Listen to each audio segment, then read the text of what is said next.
Alright guys, welcome back again to more Muv-Luv Alternative.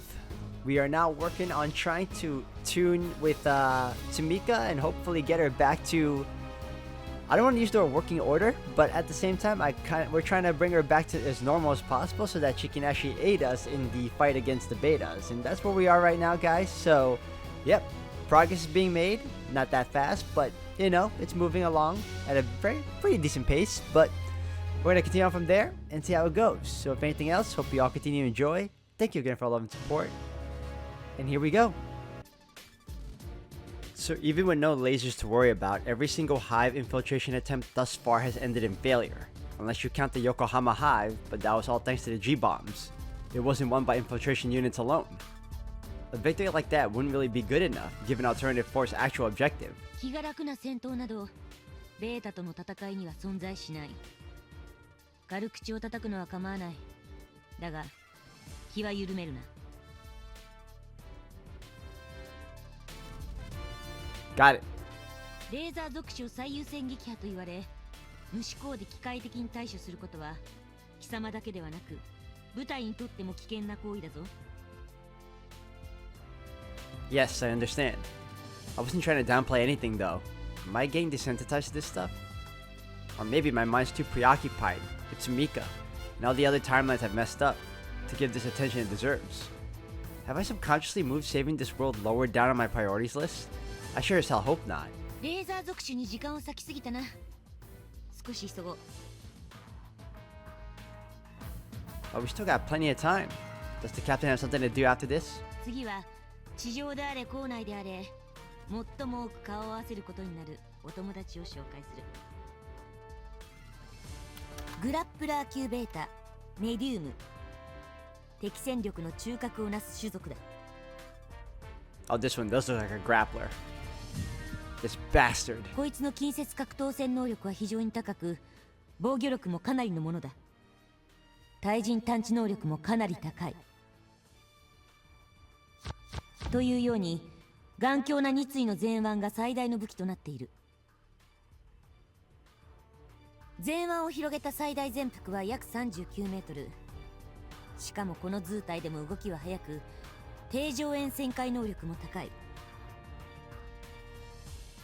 貴様も思い知ったように、この前腕で殴られれば戦術機といえどただでは済まない。Yeah. では次に行く。頑強な総広角を持つデストロイヤー級ベータルイタウラだ。面制圧の生存率が最も高く、敵の戦闘には必ずこいつらがいる。This is the one that looks the most alien without any human parts at all. こいつの昇格突撃戦術の破壊力は先のメディウムの一撃など比較にならない。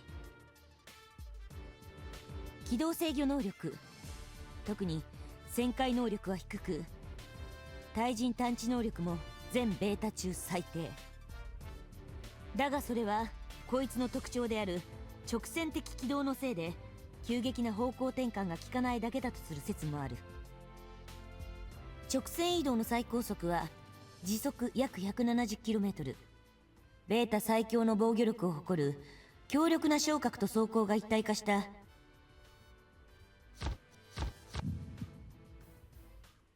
この装甲角には 120mm でも歯が立たない。だが後ろに回れば 36mm でも十分効果がある。 Oh, he's fading away.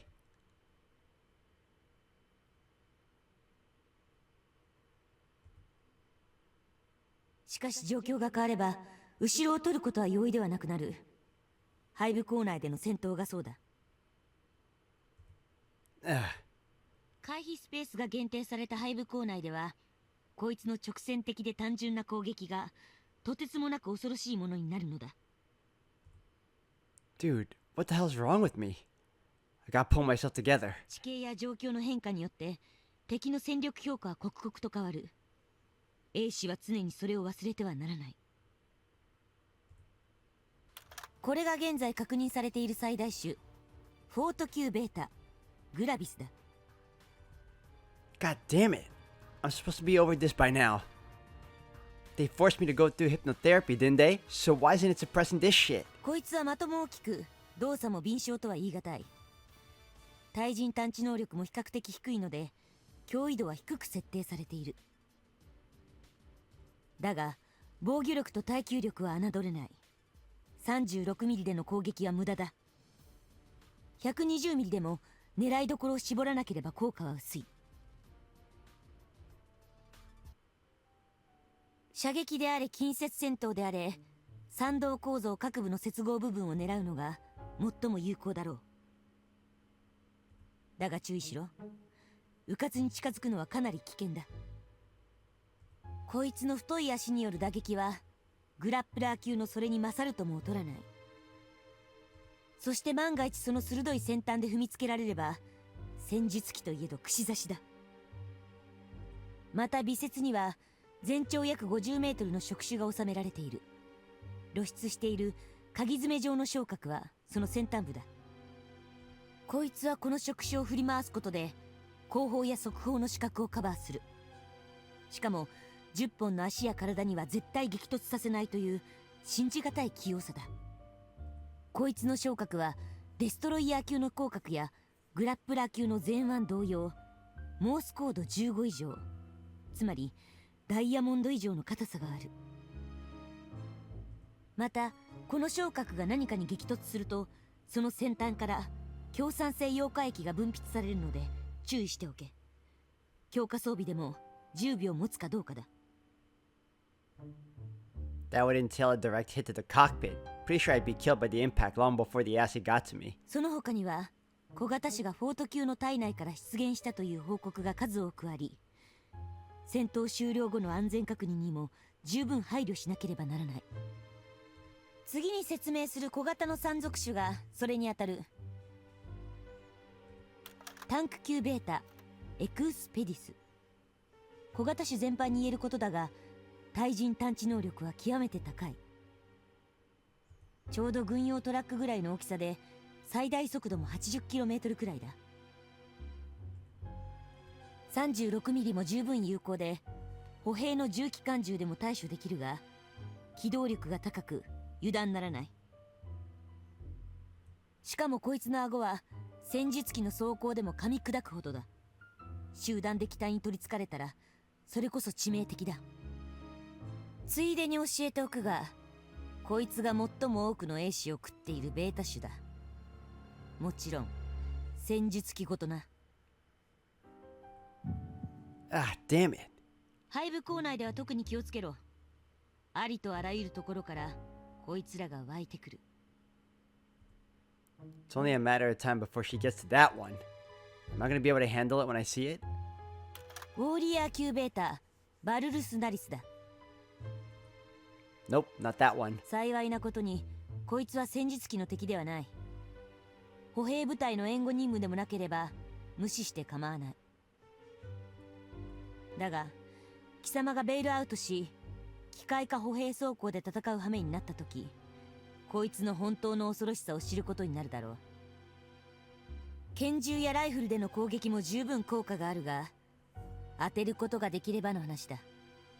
こいつはかなり俊敏だからな。しかもこの象の鼻のような腕は人間の頭ぐらいなら簡単に引き抜いてしまうほどの力を持っているから十分警戒しろよ。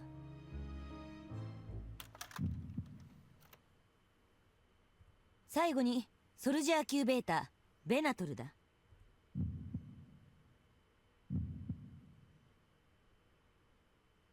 ソルジャー級は1995年に初めて確認されたベータ最小の新種だ。対人探知能力が最も高いベータだと言われている。ウォーリアー級ほどではないがやはり動きは意外に素早い。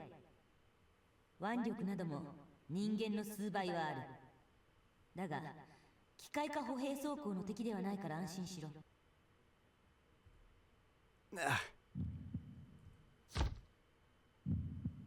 God damn it! If I lose my shit that easily, what kind of pilot would that make me? How the hell can I ever take on the beta if I can't even look at a picture I've won? I'm okay. Everything's perfectly fine. というのが統計的な結論だ。戦術機の脅威にはまずなり得ない。I'm okay. I've got to face up to this. I've got to atone for what I did in the other world, for all the lives I've ruined. I'm not gonna lose my cool this easily, damn it. このようにソルジャー級はベータ最弱ではあるが、貴様にとっては特別な存在になってしまっているようだな。It can't just be me.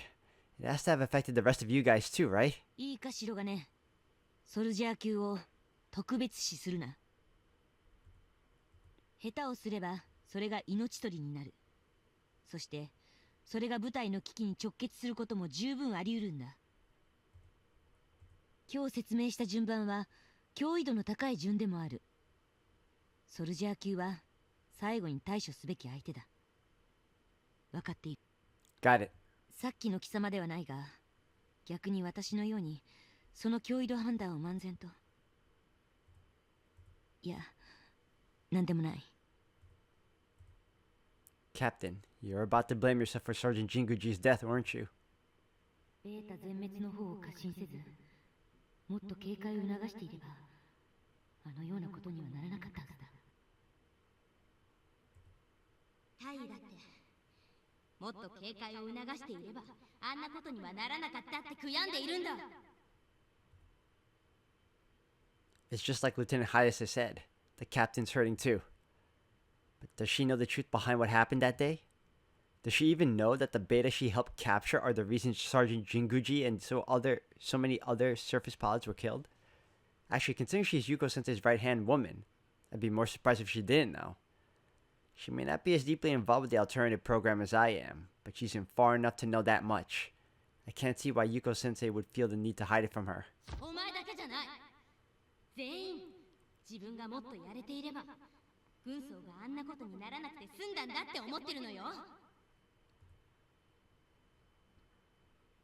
In fact, what if it's because they know the truth that they all feel so guilty? ここまでのところで何か質問はあるか？ If the captain and the rest of the unit know what really happened, then... Actually, what difference would it make? Who cares if they knew what was really going on behind the scenes? It's not like I haven't kept a ton of secrets from them myself. About Tamika, and Alternative 4. Not to mention how I ended up in this world to begin with. If anyone's keeping secrets here, it's me. But that doesn't mean I'm trying to manipulate them.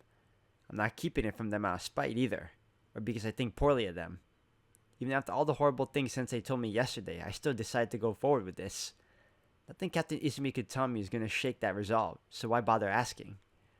I'm not here to judge anyone, and I've got a job to do. Nope, no questions. よし。では少し早いが、午後の座学を終了する。Huh? Oh, okay. Thanks for your time. A little early. We're 2 hours ahead of schedule. I guess she really does have someplace else to be. Oh well, just means I get to spend more time with Tamika.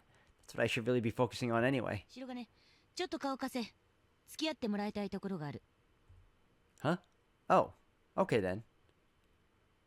She wants to take me somewhere. So then, it's not that she had other business to take care of? Why this floor? Are we going to the medical center? I'm following her like she asked, but she's not saying anything. What are we doing down here? Captain? Where are we going? 医療ブロックの催眠暗示処置室だ。Huh? The hypnotherapy room? And, what are we gonna do there? 貴様に催眠暗示処置を施すんだ。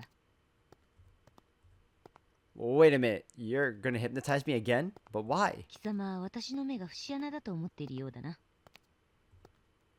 Huh? What do you mean? とぼけるな。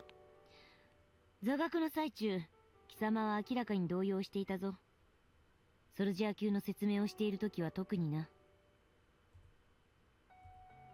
I was trying so hard not to let it show. Guess she saw right through me. それに貴様の経験を考えれば、戦ってもいないレーザー属種に変調し、その有無を基準にして安堵を感じるのは明らかにおかしい。私はこれでも部隊長だぞ。部下の精神面や体調面の管理も仕事のうちなんだ。Holy crap, nothing gets past her. But I really don't want to undergo hypnotherapy again, unless I absolutely have to. Well, come on, the laser class is basically the beta's poster boy, you know? If everyone's always talking about how dangerous they are. As for the soldier class, well, yeah, I was a little startled. But I'm fine now. It'll take more than that to phase me. ドキッとしてる段階でダメなんだ。 But seriously, Captain, I don't need hypnotherapy. They already gave me plenty of that after what happened to Sergeant Jinguji. それを判断するのは貴様ではない。 Pardon my insolence, Captain. 私には部隊員の安全を可能な限り確保する責任がある。そのために事前にやれることは必ずやっておく。絶対に後回しにはしない。 Come to think of it, didn't Major Walken say something along those lines? Guess commanding officers will all have the few things in common, no matter which military they belong to. A01 部隊に課せられた使命を鑑みれば、貴様もそれ以外の連中も簡単に死なせるわけにはいかないんだ。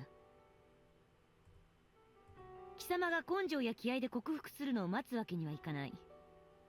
いびつなやり方ではあるが、催眠暗示が今やれる最良の方法なんだ。自分の置かれた立場をよく考えてみろ。 My position, huh? I'm not just the would-be savior of this world. There's something just as important I have to accomplish afterwards. Something only I can do. 貴様の後ろには常にバルキリーズがいる。貴様一人で戦う必要はない。 Right. 貴様に背中を預ける仲間のために自らの憂いは取り除いておけ。そしてそれを後回しにするな。 She's right. I can't let anyone else die as a result of my own weakness. Never again. でなければ万が一の時に後悔する。自分を責め続けることになるぞ。 Alright, in that case, please let me undergo hypnotherapy again. 頼まれるまでもなく元より強制するつもりだ。安心しろ。 Okay. だが自らそれを望むことは決してマイナスではないはずだ。 Kinda had to drag my arm a little, but okay. I had a pretty negative impression of hypnotherapy, mainly because the truth serum they gave me last time messed me up pretty bad. That's why I was hoping to avoid it if at all possible. Maybe the previous suggestion didn't work so well because they forced it into me while I was still high on all those drugs. I don't really understand how hypnosis works, but maybe I'll get better results this time now that I genuinely want to overcome my trauma.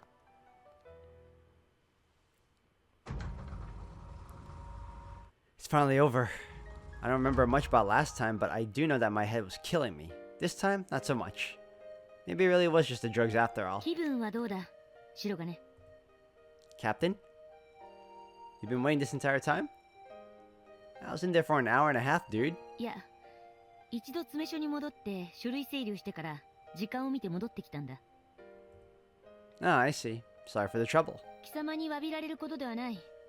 自分であれこれ指示した結果を見届けるのも部隊長の責任だ。 I see. Yeah, she did spend some time talking with the hypnotherapist before we began, probably to explain what she'd noticed about my condition. で、どうなんだ。何か変わったか。 Hard to say. I'm not sure it's something I'd be able to recognize right away. そうだな。まあどの程度の効果があったかは明日にでもわかる。 What's tomorrow? なんだ、副司令から聞いていないのか。 Tell me what? 明日の午後、背部突入戦を想定したシミュレーター実習を行うんだ。これには貴様も参加することになっている。 Alright, sounds good.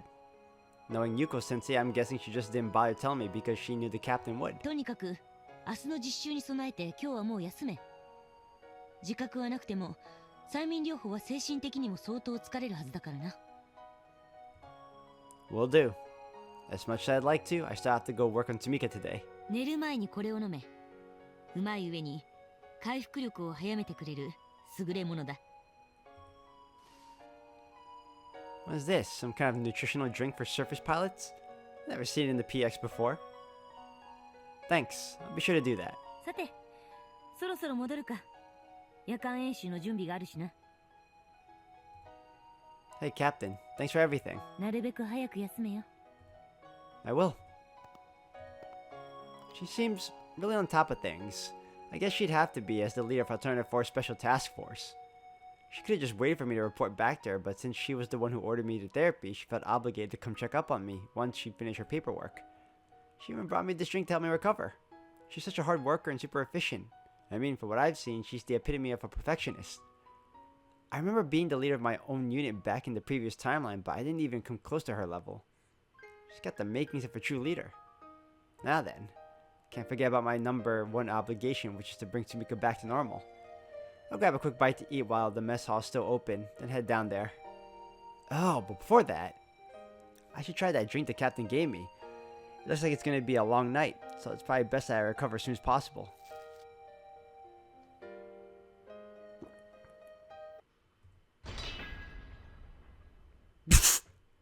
Holy shit, that's vile! What is this, rat poison? I thought the captain said this stuff's supposed to be good. She needs to get her taste buds checked. Pronto. So, hey, it's almost Christmas, you know? You remember what that means, don't you? Come on, don't tell me you forgot. Guess Christmas isn't much of a thing in this world, is it? Don't you remember the promise we made? 約束 Yeah, you know. That one year, back when we were little squirts, she was bawling uncontrollably, and I didn't know what else to do. I figured if I gave her presents every year, I could be like her own personal Santa Claus. I was so sure of myself, too. I genuinely thought I could pull it off all by myself. I'm going to get you something this year, I promise. I missed my chance last time, after all. Look, I get that you're flustered to be on a date with me, but you can't just forget stuff like that. What, nobody come back? Aren't you always calling me the forgetful one? It's like I'm talking to a brick wall. Come on, Tamika, just say something already. I don't care what. Don't worry, I'm right here with you. And I'm not going anywhere until you're back to your old self. Wait, that didn't come out right. But even after that, I'll still be here. Oh, you're gonna get sick of me. Just you wait. So yeah, consider yourself warned. If you don't like it, better speak up now. Last chance. I'm about to start getting sentimental here. There's no telling whether or not she and I had the same history together in this world, but I think it'll be a good place to start. No point in being choosy either. I'll just have to start listing off memories one by one. You know, every time I look at you, I can't help but think of the other Sumika. I know that once you're back to normal, it's going to be really disorienting for me, just like it was when I first met this world's versions of Maya and everyone else. I mean, you are this world's Sumika. It only makes sense. But unlike Maya and the others, I guess you actually knew me in this world beforehand. I wonder if you'll be happy to see me again. I mean, you must have thought I was gone for good, right? But here I am, right in front of you. If we were as inseparable here as we were in my world, I like to think you'll be at least a little glad. So please, Sumika, snap out of it already. I need you to come back to us. Once you do, we'll be able to make so many awesome memories together. You, me, and Kasumi. Wouldn't that be such a wonderful Christmas present for her? You know, you could at least give me a courtesy nod or something. 忘れるわけないよ。私とタケルちゃんが一緒にいなかった時なんてほとんどないんだよ。そんなの分かってる。タケルちゃんのことを忘れたら半分は私じゃなくなっちゃうよ。だけどタケルちゃんといてタケルちゃんとの思い出があって初めて私なんだから。俺だってだから忘れないよ。忘れるわけないよ。タケルちゃんのこと、タケルちゃんとの思い出全部絶対になくさないんだから。スミカ、ダメなんだって言ってるだろ。離さない。ダメ、絶対離さないんだから。スミカ、タケルちゃんがいなくちゃ嫌だよ。あっち行けなんて言わないでよ。スミカ、忘れないよ。絶対に絶対に忘れないんだから。But you did. バカ。バカだ。本当に。それはタケルちゃんだよ。タケルちゃんといて私は私になれるんだから。 You know, Tamika, maybe you really are different. それが私なんだから。 Maybe you really will remember me. それがタケルちゃんなんだから。 You might be the only one who can. 私から離れていかないでよ。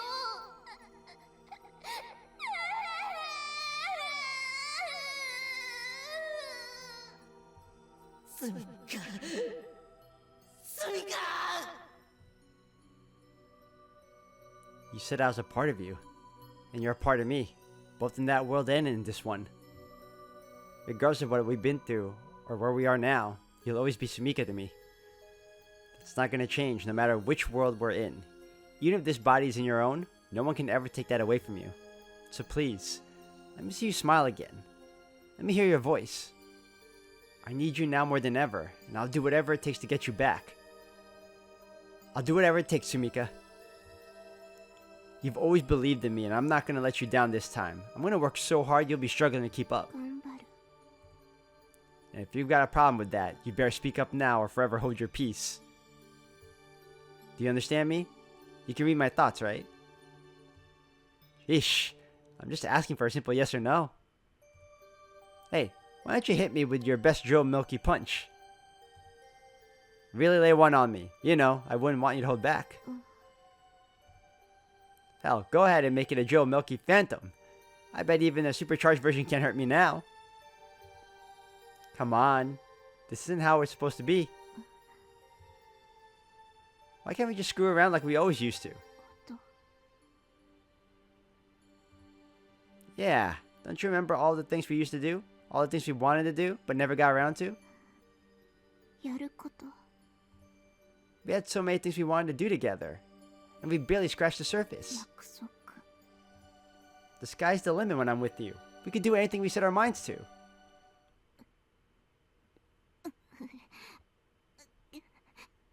頭痛い。 It's happening again. いや。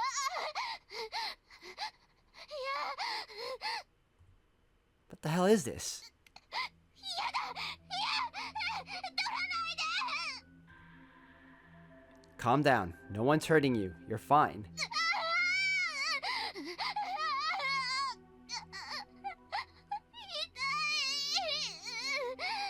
It's probably her sensory overload again. Sensei, you're monitoring her vital signs, right? Do something already. Wait right here. I'll go get the professor. What?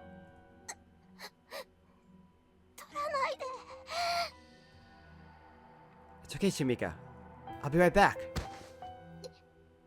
私から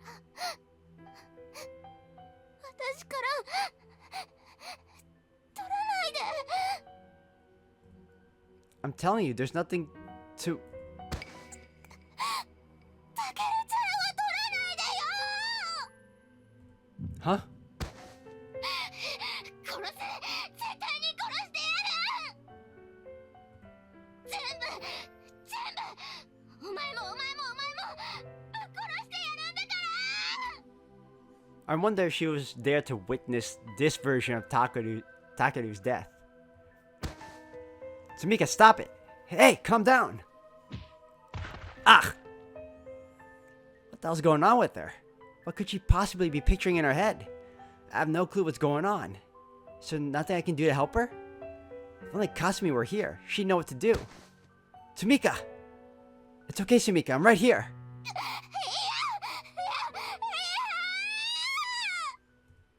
I'm not going anywhere, Sumika. God, please listen to me. I'm right here with you. I'll never leave your side. むちゃくちゃにしないでよ。やめて。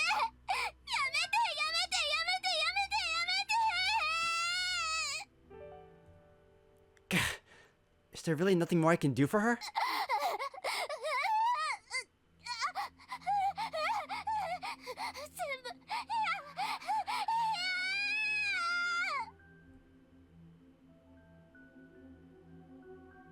She's gone limp. Sumika, 殺す。 what are you seeing right now?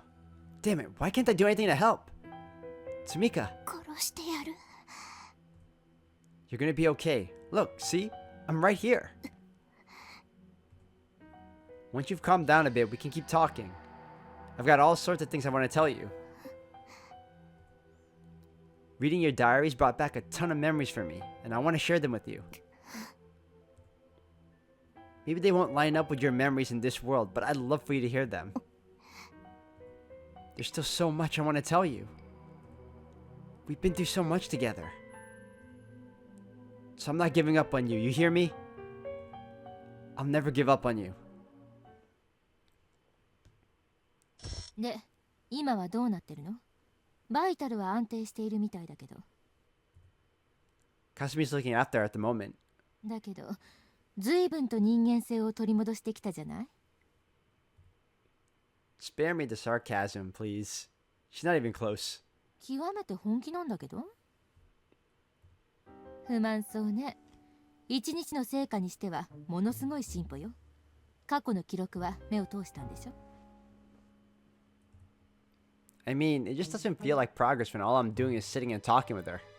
彼女があんな風に取り乱すのはあんたの前でだけなのよ。 Yeah, Kasumi said the same thing. そう。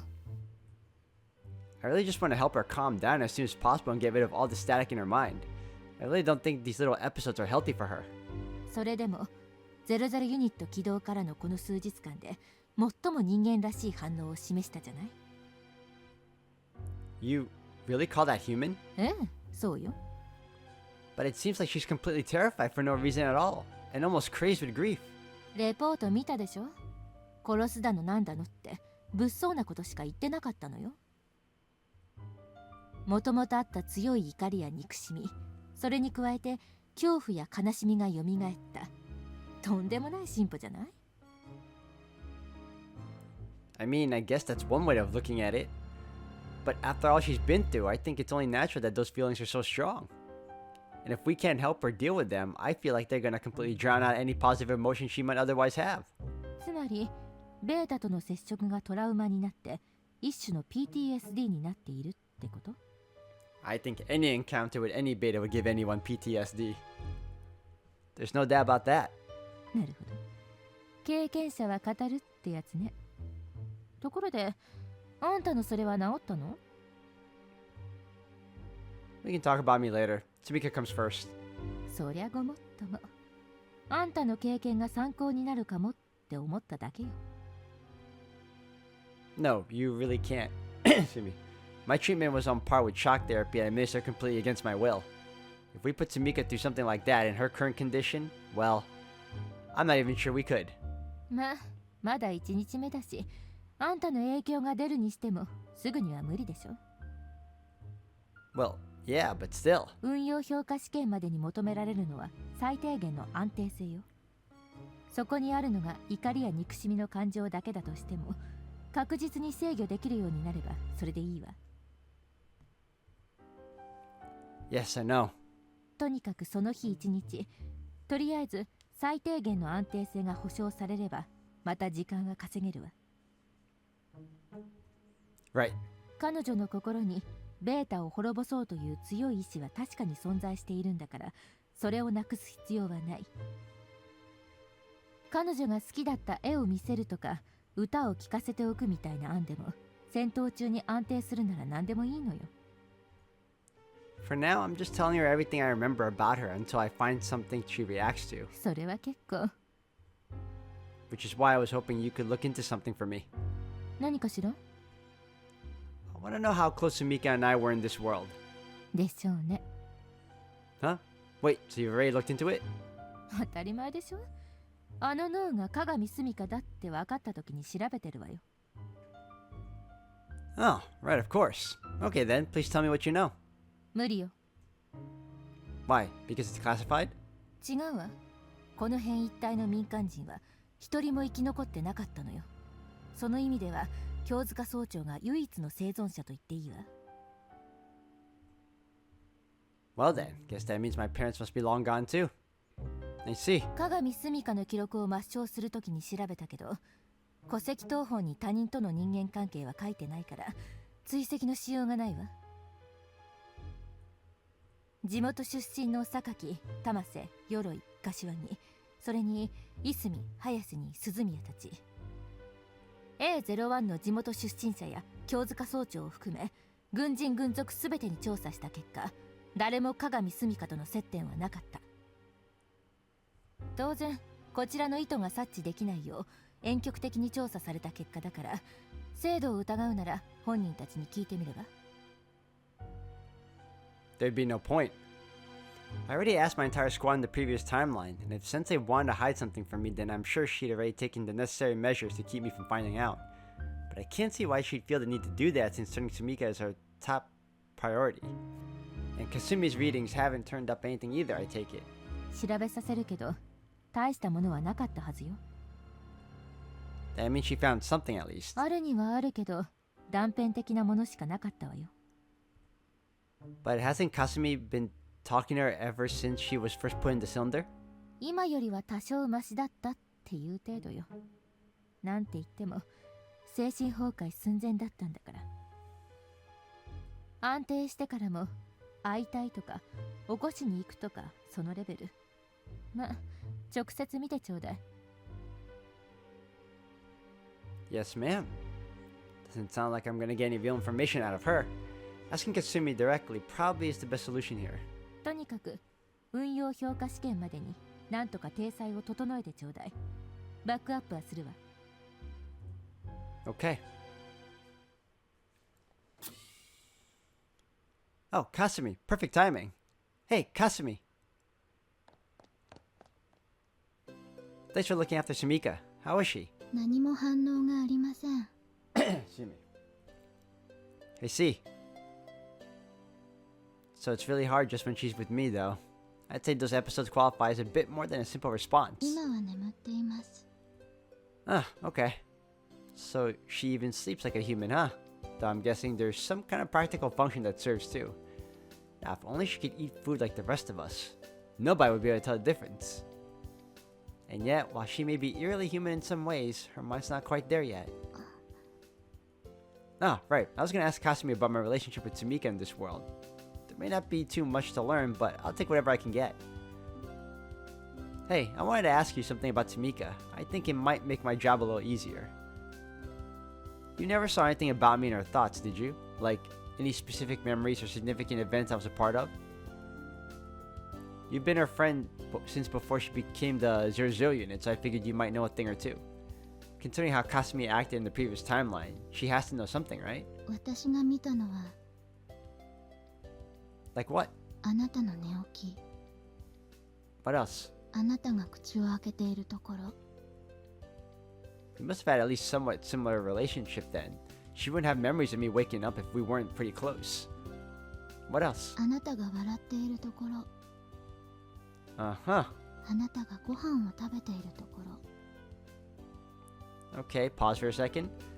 Don't you have anything a little less disjointed, like any actual events? ありません。 Huh. But that doesn't make any... I don't understand. How else could she have mimicked Tamika's behavior so accurately then? She had to have been emulating what she saw in Tamika's memories, right? それは違います。 Huh? Oh, you just read my mind. Huh. Okay then. What did I get wrong? What? これはあなたから読み取ったスミカさんの思い出。 Huh? But wait. Does that mean you've been reading both of our minds? But if that's the case, it kind of throws a wrench in my plans for how to deal with her, doesn't it?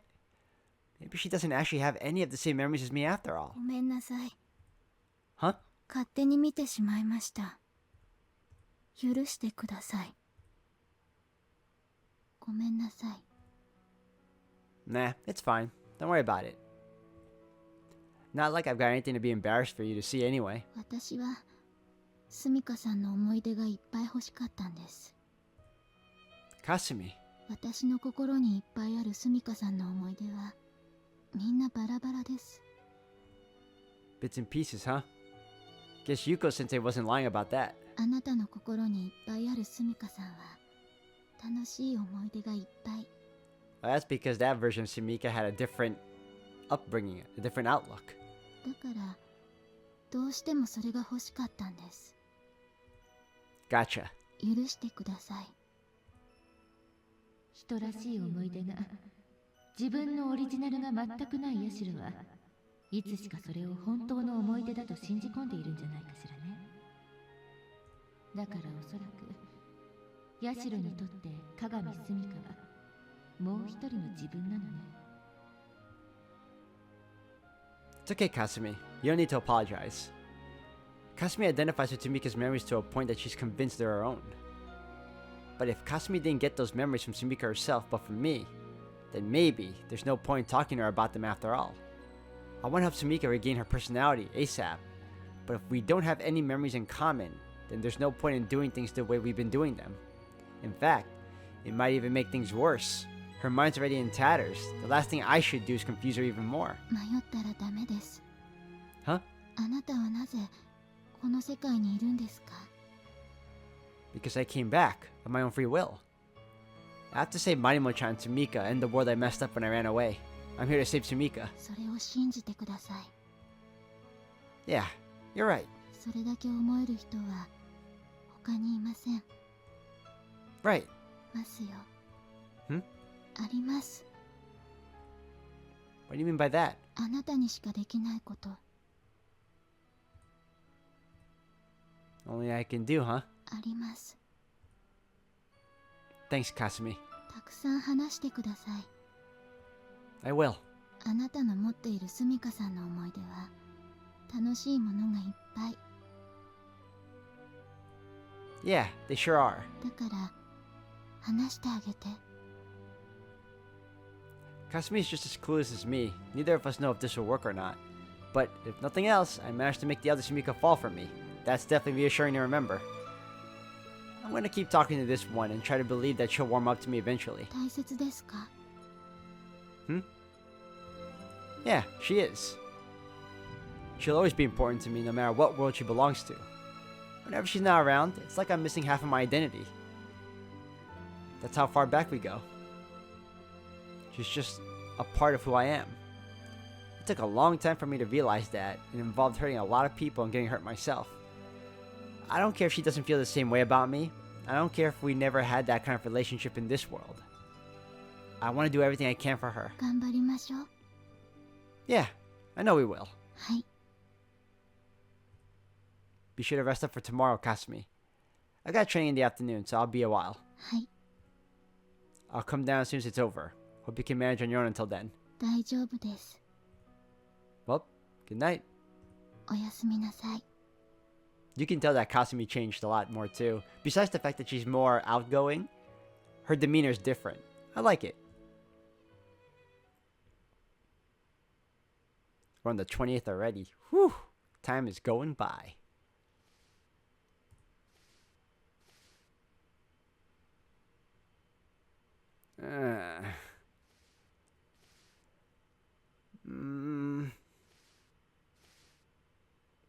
Hey. Morning, Kasumi. おはよう。 Sleep well? はい。 So hey, I'm gonna be pretty late to... Oh, wait.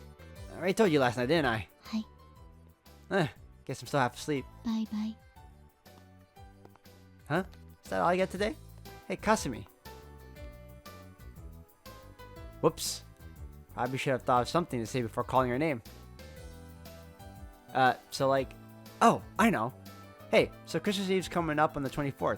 You know what that means? 知ってます。 Huh? Wait, really? 誕生日とクリスマスはプレゼントの日。 Yep, you got it. Cool.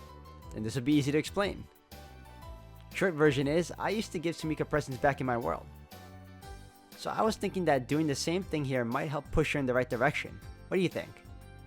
楽しい思い出はいいと思います。 Yeah? Okay then. What do you think I should get her? わかりません。 Ah. あげたいもの。 Huh? それが一番だと思います。Whatever I feel like giving her. You know what? She's right. Looking back on it, I never really asked Sumika what was on her Christmas list. I'd always just pick her gifts on a whim. Let's see, what would I like to give her? Now I'm drawing a blank. バイバイ。 Okay, thanks for waking me up. See you tonight. There's a minor problem here though. Traditionally, I've always given her my presents on Christmas Eve, but that's also the day before the assessment. If there's not enough time to start seeing results, it kind of defeats the purpose, so I probably shouldn't be too picky about the date. I better give it to her ASAP. But what would she like though? Well, guess I'll stop by the PX after class. という国際情勢から正面装備をアメリカ製兵器主体で調達し続けることに危機感を覚えた帝国国防省は1983年極秘裏に次期第3世代主力戦術機の独自開発を決定。川崎重工、富岳重工、三菱重工の3社共同計画として開始させた。当時激震のライセンス生産から第一世代機の基礎技術を習得していた各社はすでに上大将の発注で82年に髄核などの F4 改造機を開発していたが、1世代飛び越しての第3世代機開発は帝国軍の要求仕様の高さもあって装甲や手記の開発などがかなり難航した。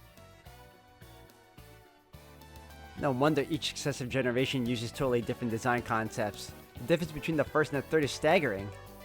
The first generation were more like armored land vehicles than anything, but as time went on, advances in technology paved the way for the more maneuverable aerial TSS we use today. そこで国防省は89年第2世代機の傑作 F15 イーグルの試験導入を開始。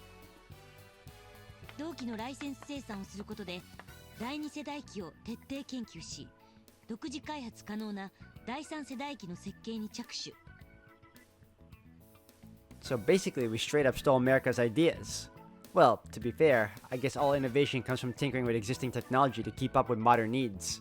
I don't see why weapons would be any different. そして1994年2月量産1号機が帝国軍技術研究部隊に引き渡され、帝国初の準国産戦術機としてデビューした。 Their first one, huh? But if we're being technical here, shouldn't that title go to the Fubuki? The Fubuki was essentially just a souped-up F-15J, created to serve as a test model for some of the technology that was being developed for the Shiranui. After the Shiranui was completed, the Fubuki was repurposed into a training model. The parts for the Shiranui weren't mass-produced until after that, so it took another 3 years to get them in circulation. Maybe I'm just being defensive since I'm used to the Fubuki, but I do kind of feel like it gets overlooked, though I suppose it makes sense not to include the prototype. And since the Fubuki is just a training model, I guess that really does make the Shiranui the first real Japanese TSF. オルタネイティブ第4計画が日本の帝国大学案に決定し、99年にはその本拠である横浜基地への提供装備として納入が開始されている。これはオルタネイティブ計画本部の建設資金や装備、そして人員のほとんどを現地政府が提供するという通例に従ったものだ。さて、ざっとではあるが、これが我が部隊の主力装備である94式戦術歩行戦闘機白縫の大まかな開発経緯だ。Not really. I'm just surprised the Americans allow us to develop our own TSFs. Like Maya said, the US was pretty much treating Japan like a puppet state back then. There's no way their intelligence agencies weren't aware no matter how secret its development was. 仮想敵国だったソ連と中国が対ベータ戦で消耗してしまったことで、アメリカの国防戦略がヨーロッパ防衛にシフトしていたことが大きいだろう。73年にカシュガルに出現して以来、ベータはずっと推進し続けていたからな。特に83年当時は西ヨーロッパが主戦場になりつつあった時期でもある。そのためアメリカはアジア各国には大量に兵器を渡して自力防衛させ、在外アメリカ軍はヨーロッパに移動させていたんだ。I see. その行動がアジア圏からのアメリカ軍完全撤退の噂を呼んで、各国は F4 や F5 といったアメリカ製戦術機を国家予算をフルに使って導入していったというわけだ。So the US pretty much hit the jackpot. Gotta hand it to them. They tend to cover all their bases when it comes to international strategy. だがその金が対ベータ兵器の開発につぎ込まれたのも事実だ。それによって生み出された兵器がベータの進行を停滞させているという現実を見れば、アメリカの利益という側面だけを強調するのは不公平だろう。カシュガルのベータが本格的な南進を開始するのが84年、東進開始は90年という時間差を考えれば、結果的にアメリカの読みは正しかったということだ。Yeah, I guess so. There's no predicting the beta's next moves, so from the facts alone, you have to admit the US made a keen analysis of the situation, and their global strategy was spot on. But what if the beta had moved both west and east at the same time? What would they have done then? Probably would have left Asia to fend for itself, I'm guessing. 他に何かあるか。 Nope, I don't think so. では次に進むぞ。第三世代機について少し触れておく。 Okay. 一口に第三世代機といっても様々な機体が存在する。帝国軍の白縫と吹雪、帝国近衛軍の竹三日槌、アメリカ軍のラプターにペレグリン、アベンジャー、ヨーロッパ連合軍のタイフーンとラファール、アラスカソビエト軍のジュラーブリックとベルクート。 So the Soviets developed their own models after evacuating to Alaska, as did the EU after being forced back to England and Greenland. Though I'm pretty sure they used American TSS as a base to build off of, just like we did. これらはすべて第三世代機ではあるが、それぞれに要求される想定任務により、その特徴も機体仕様も全く異なる。That's for sure. Those Raptors we fought had insane cruising speed and were difficult to spot on radar, so it's pretty clear they were designed for human versus human combat. America's clearly thinking ahead, so what will happen after the beta are all gone? だが、これら第三世代機に分類される機体には共通する特徴が3つある。統合情報戦術分配システムへの対応、オペレーションバイライトシステム、そして高い機動性だ。統合情報戦術分配システムとは、戦術機から歩兵に至るまで即時情報共有を可能とする、いわゆる全域データリンクシステムだ。これについては今更説明の必要はないな。 Right. オペレーションバイライトは A 氏の操縦操作および思考統計を光信号に変換して光ファイバーケーブルを介し、コンピューター光ファイバーの採用によるメリットは、高速大容量の情報伝送、小型軽量化、対電磁干渉と防火性の向上などが挙げられる。また第二世代機の特徴であるオペレーションバイワイヤの電線と比べてメンテナンス性も格段に向上している。そして電線では実現できない高い対電磁干渉性は、将来的に家電粒子砲が配備される際には必須と言える性能だ。Particle beam cannons? You mean we've already got them in development? 将来的な話だと言ったろう。今言えるのはそれだけだ。話を戻すぞ。 Okay. But if it wasn't already being worked on, she wouldn't have mentioned it as a benefit. It's probably safe to say we'll be using them in the near future. Man, the Yomi would have gone a total fanboy over this. It sounds like something straight out of Valgurnon. But now all I can think about is how I sure as hell don't envy the guys who have to test out these new and improving オ technologies. ペレーションバイライト導入による小型軽量化と情報転送の高速大容量化は、第三世代機最大の特徴である高い機動性にとって必要不可欠なものだ。また新素材の開発によって軽量化された耐熱対弾複合装甲と対レーザー蒸散塗膜加工技術も機体の機動性向上に大きく貢献している。重装甲の第一世代機に比べ、第二世代機は耐熱対弾装甲を主要部に限定することで高い機動性を確保したが、第三世代機はさらに装甲そのものを軽量化し、機体各部の連動性と柔軟性、即応性や生存性を大幅に向上させた。ところで白金、貴様が訓練で使っていた吹雪には何本の腕があった？ How many arms? There's the 2 main arms and 2 auxiliary arms in the blade sheets. Did the sword and the rifle mounts count too? Probably not the sword mount, but you can use the rifle mount to shoot behind you from a prone position. I guess that would count as an arm.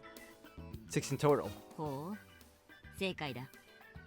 貴様はこの辺りの座学をスキップしているのによくわかったな。榊たちはおおむね4本と答えたぞ。It's not that impressive. I just counted, that's all. 直接数えたのか。なるほど。貴様は整備実習に相当な力を入れて臨んだようだな。大したものだ。I don't think the two are related, but okay. Pretty sure anyone can sit down and count them like that. まあいい。貴様の言う通り、戦術機には6本の腕がある。主兵装を装備するメインアームと上腕部にあるナイフを収めたシース内にあるアシストアーム、それぞれが1組。それに剣部の装甲シールドを支えるサブアームが1組。計6本だ。Huh? Wait, they're in the shoulder armor? Like the armor blocks on the shoulders? Tama took those off when she shot the HSST in the previous timeline. I didn't realize there were sub-arms in there. なんだ、変な声を出すんじゃない。I'm sorry, it's just that I've been counting the assault cannon pylons as arms. なるほど。そういう言い方も確かにできるな。I mean, you can move and fire the cannon rifle, it's still mounted on the pylons, right? I thought that might be enough to qualify. だがそれを言ったら跳躍ユニットを保持するアームを数に入れないのは変だろう。 Oh, you're right. 同様に腰部の装甲シールドを保持しているアームもあるぞ。 Huh? それらもある意味腕には違いないが、戦術機の腕といったら機体側にその動力系が存在しないものは数えないのが通例だ。 I guess I never realized there were arms holding those in place. I could have sworn they were all firmly attached to the TSF body. 肩や腰の装甲シールドを固定したら腕と足の可動範囲を制限してしまうからな。 Yeah, you're right. 各部の装甲シールドは腕や足、場合によっては頭部や上半身の動きと連動してそれらに干渉しないように統合制御されているんだ。 That's incredible. I knew they could move around, but I didn't realize they did that much. Most of our maintenance training focused on the cockpit, so we didn't really work on any of those parts. 思考に伴う帯電圧や脳波のデータが蓄積すればするほど戦術機の動きが滑らかになっていくのはそのためだ。 I see. The more thought patterns the TSF can reference, the better it can predict your movements, which allows the armor to adjust itself preemptively in advance of your inputs. But Captain, what does the number of arms have to do with the 3rd gen TSF's mobility? 各世代間に腕の数の差はない。今しているのは簡単に言えば作用と反作用の話だ。